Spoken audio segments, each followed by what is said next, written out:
infraestruturas que existam ou que não existam, se forem comportamentos simples como mudar de transporte, por exemplo, mas tem a ver com coletivos e com digamos, com muitas vezes movimentos virais que se criam.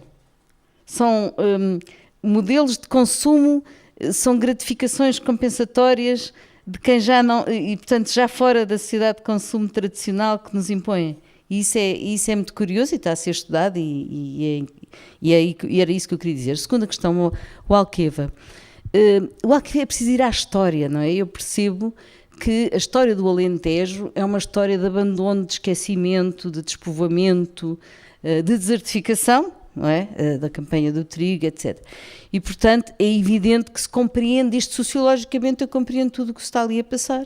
Porque, de repente, o sítio mais pobre em Portugal tem ali uma dinâmica, está com uma dinâmica absolutamente fora de vulgar, extraordinária, não é?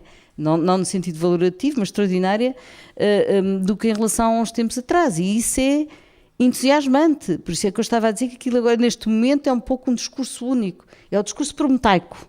Agora o que estamos a viver ali é o discurso prometeico. O que é preciso, aqui, eu não sei, quer dizer, acho que é preciso situar historicamente, perceber o Alqueva dos anos 40. É um projeto do plano de rega do Alentejo dos anos 40. Demorou até 2000 a ser feito. É um projeto que todos os partidos acarinharam, todos. Portanto, era transversal a todos os partidos políticos. Era o grande sonho dos alentejanos. Concretizou-se. E, portanto, isso criou ali, portanto, historicamente e sociologicamente é preciso compreender o que está ali a passar. Agora, atenção, por quais são os contrapontos possíveis e desejáveis a isto. Por um lado, os compromissos, o equilíbrio. Portanto, haver aqui um crescimento que seja sustentável e que leve em conta as questões ambientais, sociais, económicas e de participação. E o que é que se nota ali, e ainda é embrionário esta minha parte do estudo, é que está o económico a sobrepor-se a tudo.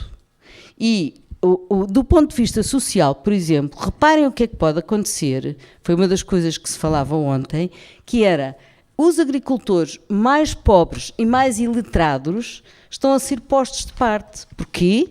Porque eles não têm capacidade para se modernizar em termos agrícolas e, por outro lado, têm que pagar uma taxa de utilização. Toda a gente no regadio tem que pagar uma taxa de utilização. E, portanto, ou há uma política de envolvimento e de chamada e de enquadramento e inclusão destes agricultores mais velhos e sem literacia, ou então estamos aqui a criar problemas sociais graves. Portanto, esta componente social não está a ser cuidada ali. E a componente ambiental não está a ser também tratada porque não estão a estudar, pelo menos eu ainda não, do que falei, das universidades, não está a ser estudado ainda suficientemente os impactos ambientais que poderão vir a ter. As empresas, é verdade, a responsabilidade social das empresas tem que ser também trabalhada e chamada. Se o Estado não a exige, não é? Se naquele caso não há uma exigência a esse nível da sociedade civil e do Estado, elas também não são beneméritas. É evidente que sim, pode haver aí um potencial de vontade de fazer diferente, mas tem que ser chamada a isso. E a Fundação, por acaso, ainda não falei com eles, mas aí sim, são considerados de facto diferentes, inclusive são eles que estão a fazer experiências com a Universidade de Évora de utilização do superintensivo e depois ao lado põem olivais que não têm qualquer tipo de tratamento. Portanto, a Fundação sim, a Fundação de facto está a fazer esse trabalho, mas não é generalizado, não é generalizado, embora haja ali empresários com um imenso valor e que estão a dar o seu melhor e que estariam até abertos a isto, não é? A uma forma de fazer diferente e mais equilibrada. E esse compromisso é que é preciso encontrar ali e ver isso já. Devia ser acompanhado. Devia ser um processo político e cívico e socialmente muito mais acompanhado do que está a ser. Sem impedir que as coisas se façam, mas devia ser acompanhado. Para não acontecer o que aconteceu, que estamos todos com a cabeça enfiada na areia e depois de repente a coisa resultou mal, quando pode resultar bem, não é? Depois, a terceira coisa, só para terminar, a questão das pessoas e as pessoas estão em modo de crise, e a crise leva ao isolamento, e o isolamento leva ao desleixo e leva ao desespero. Isso é uma coisa que se sente muito e que se verifica também em vários estudos. Mas, ao mesmo tempo, há um outro lado da crise que eu acho que passa por isso, passa pelo envolvimento nos bairros, nos pequenos, nas experiências de proximidade. E aí temos aqui não é? Temos aqui uma experiência que resulta bem, e há outros mecanismos. Quando eu falo em muitos mecanismos de participação, há agendas 21 local, há orçamentos participativos, há capacidade das juntas de freguesia mobilizarem as pessoas. Portanto, e há aqui uma coisa muito interessante que também se verifica agora em Lisboa, que é uma espécie de requalificação dos espaços públicos. Lisboa, que eu conheço melhor, exatamente porque as pessoas já não têm dinheiro para ir aos outros espaços públicos também, mas de consumo. E o que se verifica hoje, e está a ser um estudo também feito muito interessante no ISA, na arquitetura paisagista, é que o que é que eles verificam? Há uma utilização cada vez maior dos espaços públicos e livres e verdes em Lisboa, porque as famílias já sabem que quando vão ao supermercado, ao hipermercado, com as crianças, estão a levar ali um dínamo de consumo absolutamente insustentável e impossível de reprimir, não é? As crianças e os jovens, por alguma razão, são um alvo preferencial da publicidade. Não têm filtro, absorvem tudo, são esponjas e, portanto, obrigam à compra. E, portanto, é interessante isso, esta requalificação e esta exigência das pessoas cada vez maior em participar na vida pública de proximidade. E isso é algo que há muitos... Eu acho que é um caminho muito importante.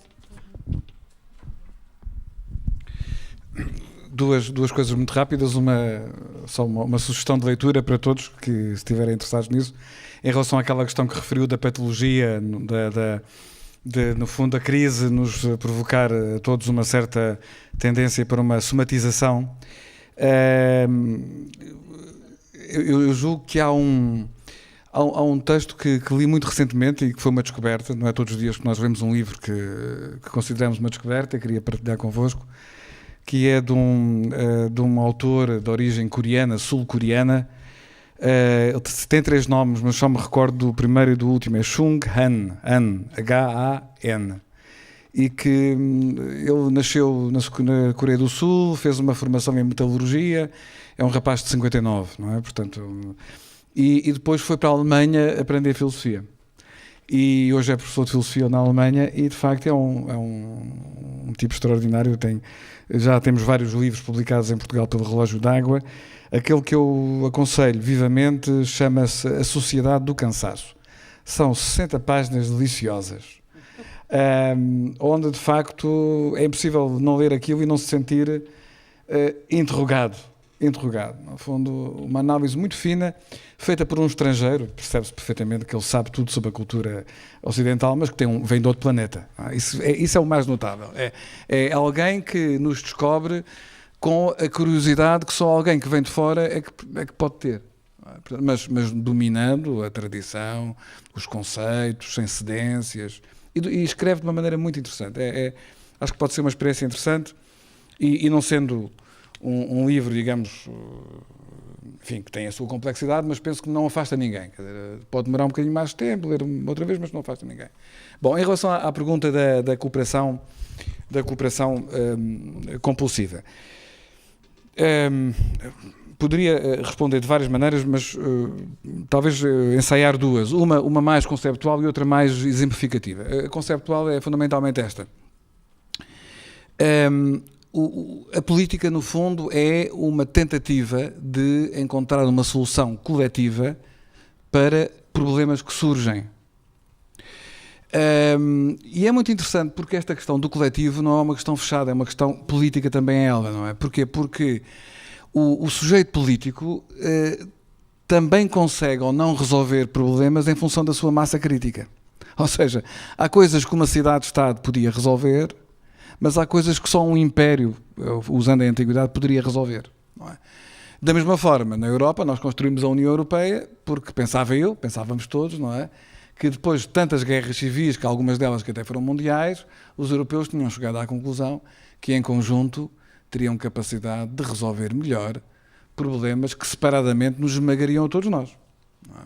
E um dos problemas que nós não podemos fazer, a não ser em conjunto, é garantir a paz na Europa. A paz na Europa só pode ser feita com os europeus, não pode ser feita só com metade dos europeus. Não é?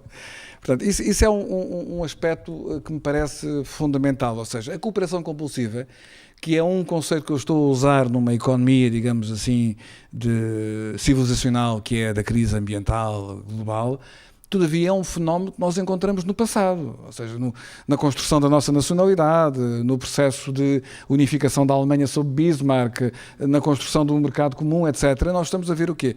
Estamos a ver atores coletivos que resolvem construir instituições que permitam cooperação onde antes existia conflito. Para quê?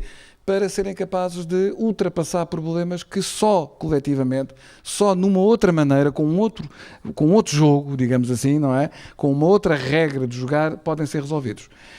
E agora, isto é, digamos, a teoria. Agora a prática. O exemplo da Guerra Fria que eu dei há bocadinho, o exemplo de porque é que nós não tivemos uma Terceira Guerra Mundial.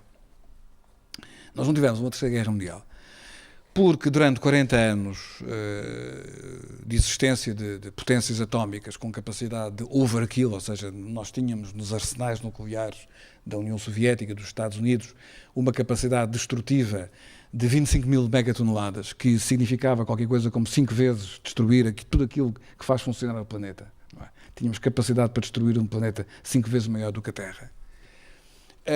Durante 40 anos desenvolveu-se um conflito muito interessante do ponto de vista conceptual, do ponto de vista das mentes, entre aqueles que na União Soviética, nos Estados Unidos, continuavam a pensar que as armas atómicas eram armas que poderiam ser usadas numa guerra que traria a vitória, como sempre trouxe no passado.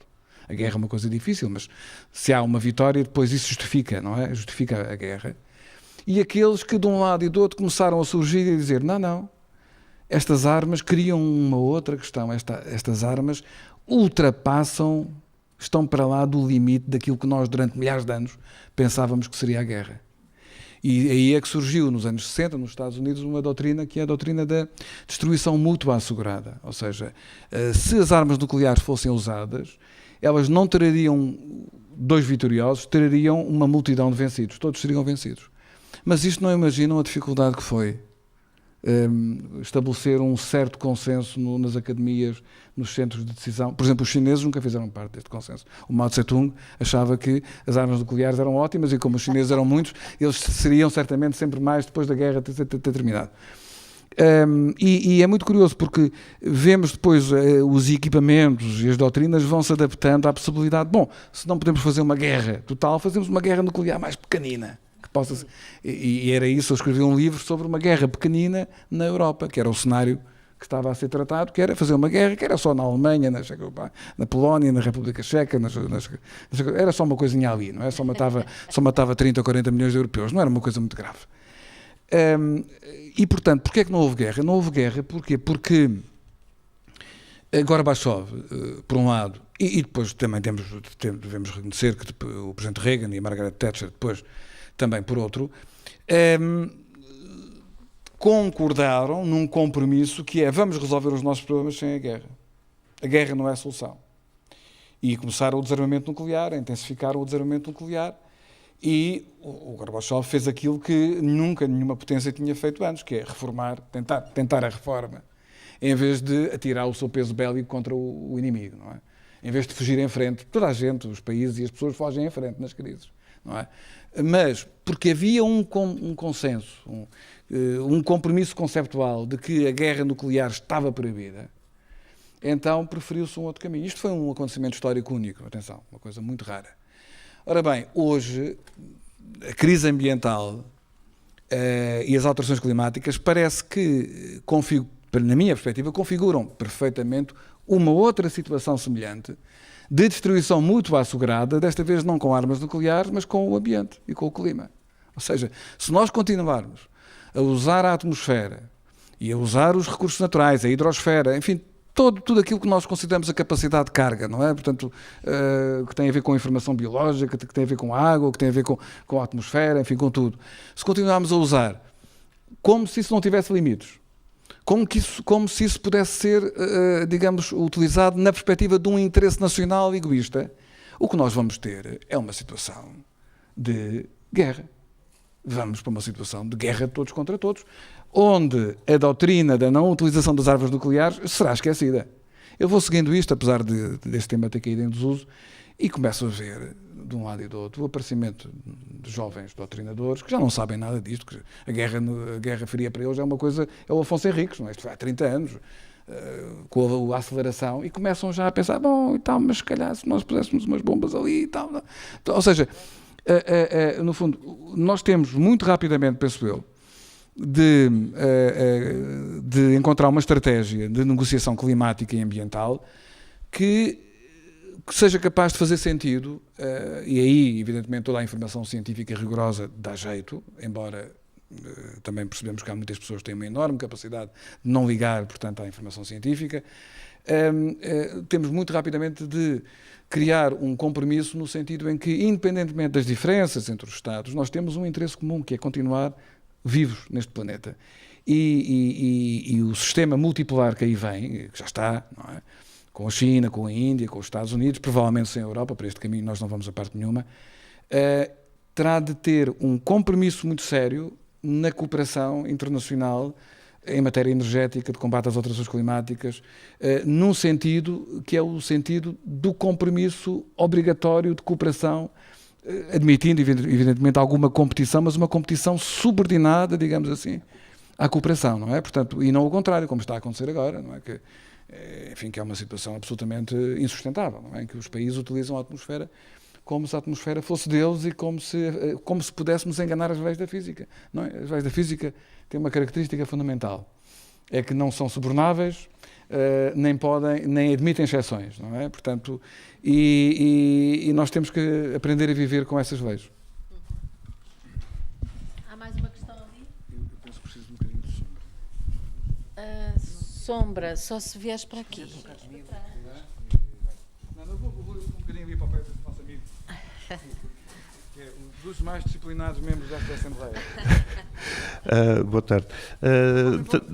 Queria chamar só a atenção para, enfim, obviamente que concordo inteiramente que as questões políticas são completamente condicionantes de todas as opções que possamos ter em relação a estes temas alargados.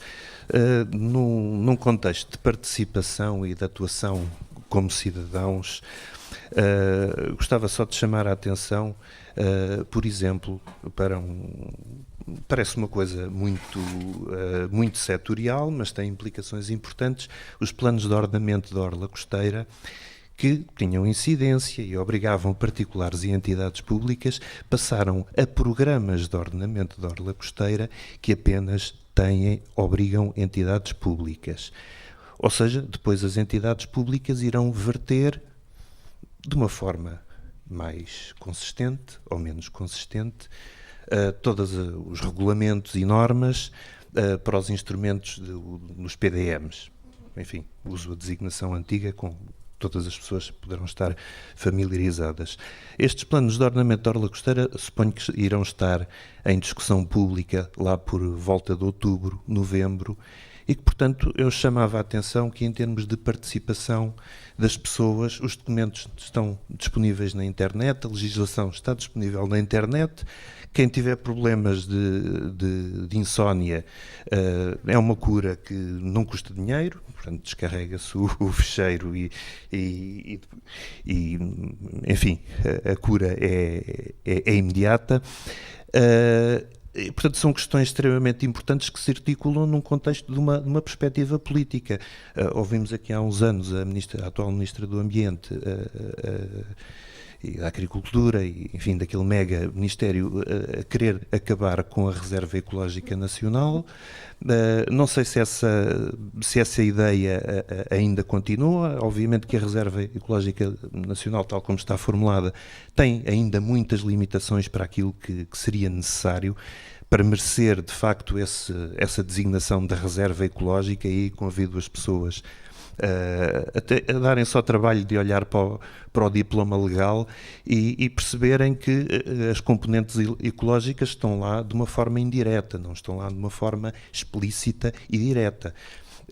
E, portanto, estas questões, enfim, gostava de ouvir algum comentário e também, digamos, o alerta de que vão estar e de alguma forma vão poder ter participação dos cidadãos e, portanto, seria conveniente que a exercessem.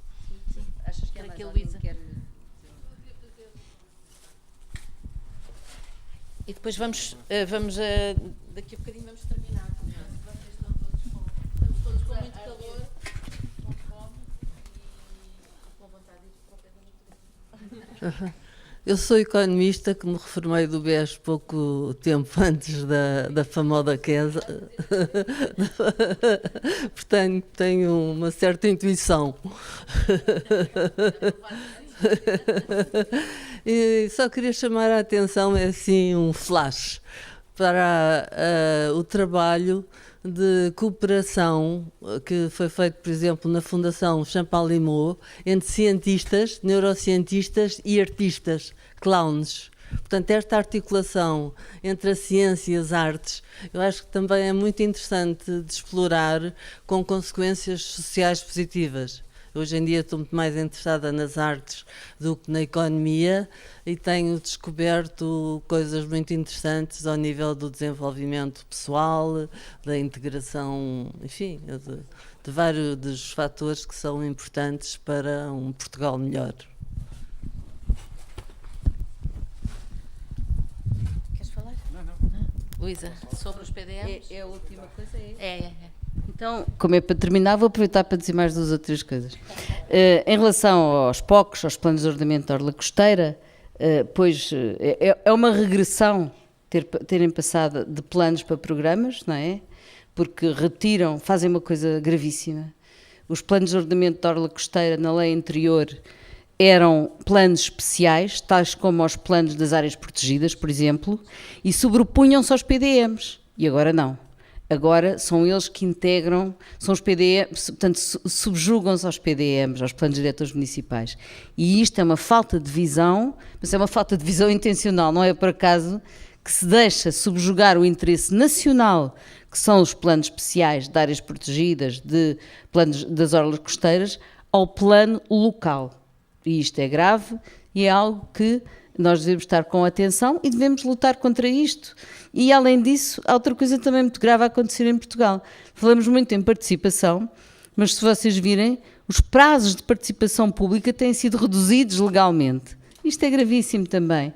E deixámos que isto acontecesse, estamos a deixar que isto aconteça, porque não estamos, porque de facto tudo é feito sem discussão e há aqui uma falta de ética neste momento, neste tipo de atitudes de quem está a governar, e também uma falta de informação e de comunicação sobre estes assuntos que, infelizmente, aí os mídias deviam estar mais ativos, deviam estar com mais atenção a estes assuntos do que estão na realidade. Isto em relação aos POCs. Só queria dizer duas notas finais. Uma que tem a ver, há pouco, no fundo, se nós não formos por este caminho, tem a ver com a pergunta que o Viriato respondeu, e eu tinha falado de uma certa ideia do eventual despotismo climático, não é? Se nós não formos por aí, pode haver, de repente, situações tão graves que se nos imponham em termos despóticos, porque nós vamos ter que fazer, se calhar vamos estar sujeitos a coisas que nem estamos neste momento a imaginar e que podem acontecer se não houver uma proatividade, se não houver um acordo, se não houver tal compromisso, se não houver também um empenhamento maior dos decisores e também da sociedade civil nestas novas negociações do clima e noutras, porque vão acontecer outras coisas importantes este ano, mas essa é fundamental.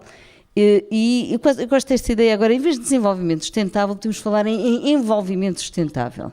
Pode ser aqui uma nova, porque é preciso fazê-lo cada vez mais, um envolvimento sustentável. Até no Alqueva, respondendo ao Alqueva, um envolvimento sustentável, não é só desenvolvimento sustentável. Portanto, o reforço da sociedade civil, eu sei que é difícil, sobretudo em tempos de crise, mas também em tempos de crise também podem surgir diversos outros caminhos que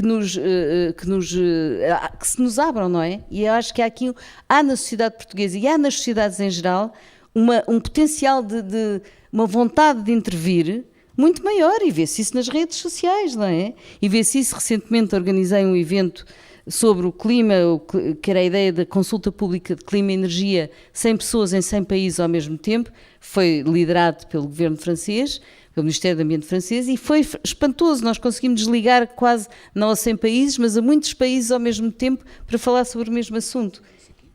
E isso é muito interessante, perceber que estamos todos ligados, também globalmente, não é? A ideia do glocal. E só para deixar aqui também uma nota de esperança, eu trazia aqui uma frase do o Viriato também falou disso. Nós estamos todos nisto, mas de repente apareceu o Mandela na África do Sul, mas de repente apareceu o Gorbachev, agora apareceu o Papa.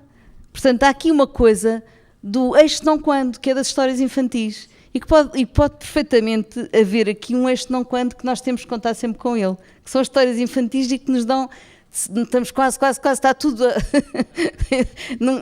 num desespero, e de repente este não quando e a história acaba bem.